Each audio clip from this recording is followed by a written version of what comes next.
Jalen Johnson is about to be a star for the Atlanta Hawks this year. The 6'9" wing is coming off a year averaging 19, 10, and 5, but nobody wants to talk about it. And the fact that he's just 24 years old, playing with Trae Young and a young, exciting Hawks team that's going to be pushing for an NBA playoff spot, yeah, Jalen Johnson's about to become a household name. Now, Johnson, just like Brandon Miller, has already taken that first kind of step to being an NBA star, but then missed a ton of time last year. He will be just 24 years old next season, still a few years ahead of entering his prime, and he's a 6'9" wing with a 6'11" wingspan with tons of versatility. And like I just mentioned, he only played in 36 games last year, not allowing us to get a full glimpse of what Jalen Johnson could look like for a full season in Atlanta. 19 and 10 with 5 assists and 1.6 steals in 36 minutes on 50% shooting.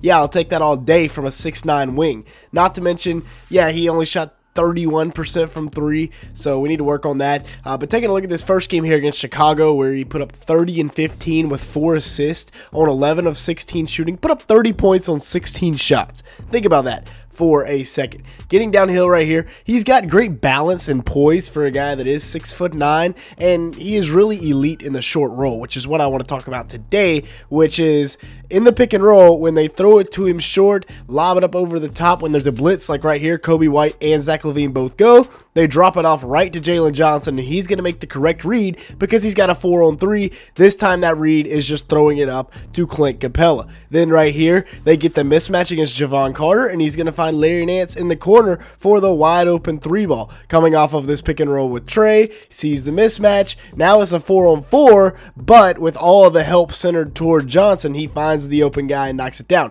Then they invert the pick and roll, which means Jalen Johnson is going to be running it, and Trae Young is setting the screen and popping. He denies the screen right here, drives, and then finds Clint Capella cutting because Vucevic comes over to help, and Patrick Williams doesn't rotate down in time. Then right here uses the ball fake to get both defenders' attention and finds DeAndre Hunter. This time Hunter is on the short roll, and Johnson's the one being blitzed. He finds Hunter. Hunter makes the right read, floats it up over the top of Vucevic.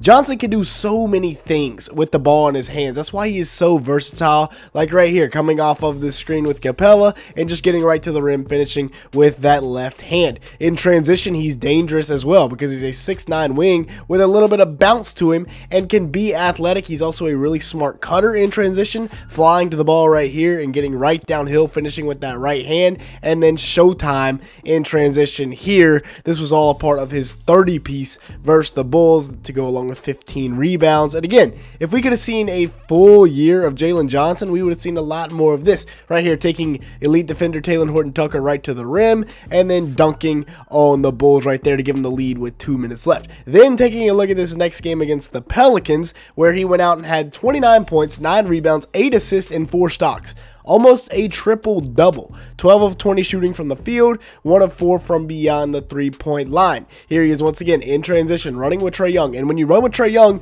you're going to get a lot of easy shots at the rim because he's one of the best passers in the league. Showing off the defense as well, a little bit of versatility there. And then the 3-ball. And this is where his biggest room for improvement comes. He was 34% off the catch and shoot last year. That is not great. 31% overall. Not good at all. The free throw shooting was all right. Now, if you can do this every time, then yeah, I'll take it. But 75% from the line, not great. Looking to get to about 80% next year, if possible. He's still doing his thing, getting downhill. Loves that shoulder bump to get right to his spot and just hit that hang floater.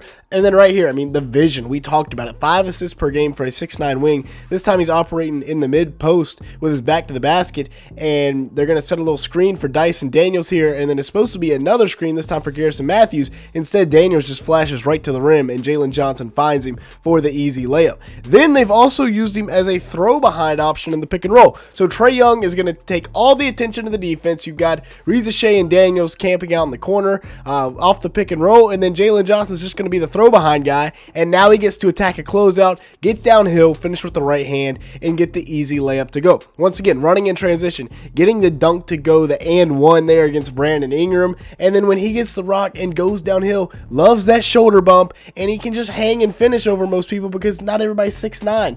Talk about a pass right there.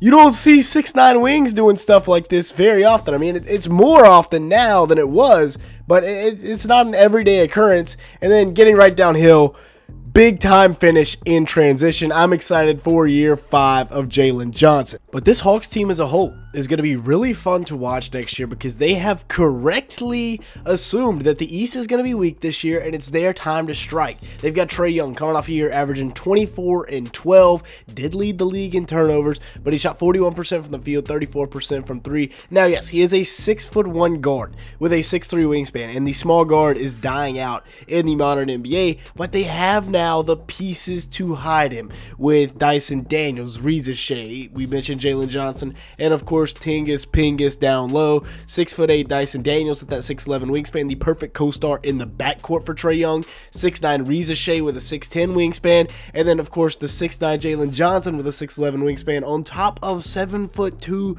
Porzingis with a 7'6" wingspan. They can hide Trae Young defensively now because they've got 6'9" wings walking around everywhere, funneling into a 7'2" center. The closing lineup defensively, if you need to stop, you can throw Nickeil Alexander-Walker out there, and you don't even have to worry about the opponent picking on Trae. But I really think Trae and Jalen Johnson is going to be a super fun duo to watch this year, as well as their trio of 24 or under guys led by Dyson Daniels, who we just mentioned, 6'8" with that 6'11" wingspan, the Great Barrier Thief, if you will. 14.1 points a game, 5.9 rebounds, 4.4 assists, and 3 steals in 34 minutes per game last year. Shot 49% from the field and 34% from 3 on 3.1 attempts as a 22-year-old. That is elite. I think it was fantastic, the fact that the Hawks were able to get him in exchange for DeJounte Murray. And then the number 1 pick in last year's draft, Reza Shea, averaged 12.6 points, 3.6 rebounds in 24 minutes a night, shot 46% from the field and 36% from 3 on 4.6 attempts. Really good efficiency numbers. I was surprised by the numbers that the young man put up. Versus Brooklyn, he put up 38 points and 4 rebounds, kind of showing the league what he could eventually become. And he only missed 5 shots that game. Getting to spots and knocking him down, as well as playing alongside of Trae Young, that definitely helps. Tingus Pingus last year, coming off a season averaging 19.5 points, 6.8 rebounds, 2.1 assists, and 1.5 blocks in 25 minutes a game, or 29 minutes, excuse me. 48% shooting from the field, 41% from 3. Remember, this is a 2023 NBA champion that they bring in, and he was the X factor for that team up in Boston. He was their rim protector. You saw how much it hurt them to play without him this season. 7'2" with a 7'6" wingspan, as we mentioned earlier. They also bring in Nickeil Alexander-Walker from the Western Conference Finals appearing Minnesota Timberwolves. He's coming off a year averaging 9.4 points, 3.2 rebounds, and 2.7 assists in 25 minutes. Shot 44% from the field and 38% from 3 on 4.5 attempts. But in the Western Conference Finals, that's really where he made his money. 12.2 points, 2.6 rebounds, and assists per game. Shot 41% from beyond the arc. And at 6'5" with a 6'9" wingspan, can come in and really help out this Hawks team. Luke Kennard as well, another guy here that can come in and space the floor. He's not going to be a fantastic defender, but he's going to space the floor with his 3-point shooting, 10 points a game, 3.3 assists, 2.8 rebounds in 22 minutes, shot 48% from the field and 43% from 3 on 4.3 attempts. Love the moves that the Hawks have made. And then in the draft as well, they go out and get pretty much an unprotected first-round pick from New Orleans next year in exchange for 13, and they also got the 23rd pick in last year's class, which was Asa Newell, 15.4 points, 7 rebounds, 1 assist, a steal, and a block. You could argue that just because of that trade, the Hawks are the biggest winners of this year's draft as well. With that being said, though, that's going to be it for today's video. Jalen Johnson, breakout year incoming. With that being said, make sure to like button, leave me a comment down below, and hit that subscribe button if you did enjoy at any point. And with that being said, thanks so much for watching today's video.